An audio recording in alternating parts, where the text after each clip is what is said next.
I guess the most secure feeling I have is knowing that I will not have to be that superintendent or school administrator that has to phone any parent in the future at Hilton Public Schools and let them know that their child did not or is not going to make it home due to the situation that occurred today. On August 31st, 2015, Terry Shaw realized a lifelong dream. Mr. Shaw, the superintendent of Hilton School District in Hilton, Oklahoma, secured the safety of students in his elementary school when 7 tote International Ballistic Storm Shelters were completed in Hilton Elementary School. I'm responsible for about 540 students, and I have about 75 employees. As superintendent, when you're responsible for that many kids and you can't control the weather, it's very comforting to know that we have something in place for the safety of our students and the safety of my faculty, that if in case of an emergency, that they have somewhere to go, they have somewhere safe to go. Well, the hardest thing to do is to prioritize your budget, and all school budgets are tight, but every decision that we make as a superintendent has the best interests of the students in heart. And if you really want to get to the heart of what's best for students is their safety, and that is ultimately our responsibility in any situation at any time. So our job is to make sure that they are safe and they are secure. And we have to prioritize that. And that's basically what we've done here. Living in Tornado Alley here in central Oklahoma, I mean, it's something you worry about every spring. I mean, you dread that day, you dread those phone calls, you dread when the storm clock goes off, that it could be us. And knowing that you have that unsecure feeling of where do we go? How do we get them all down into the basement? How do we get them into the hall? Is that going to be good enough? That sense of insecurity is now partially gone because we have the security that we need now, and the kids are going to be safe. We have a safe place to go in case someone has a gun on campus, and that's a feeling that you never want to be faced with, and you don't really know what to do. You go through the drills and you hope what you do and what you have in place works when you are hiding in the classroom or when you're trying to put kids in closets. But knowing you have a unit such as this to protect the kids is it's very, very it's overwhelming to know that your kids are going to be safe once you get them in there. The students and the faculty, it's been an overwhelming response as how they feel as far as the safety. I go in at lunch in the cafeteria, and I've got kids coming up telling me how much they love their shelters. Thank you for the shelters. And I hadn't even got a chance to go over and see their reactions yet on the first day of school.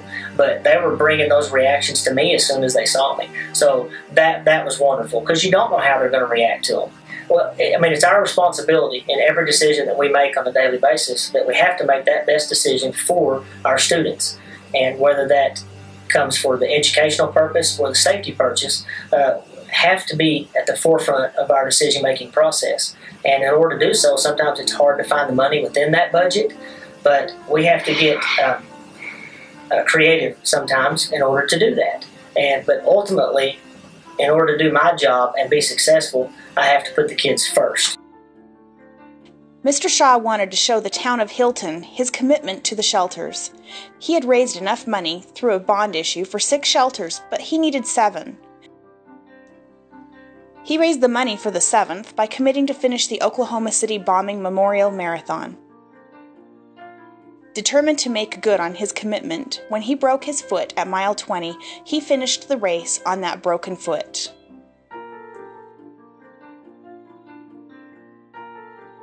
The peace of mind that this gives me as superintendent for my students is unbelievable. Knowing that when my elementary students come to school, the most precious students that I have at that age, when they come to school and we have a situation, whether it be an intruder, whether it be a tornado, that my students are going to be safe.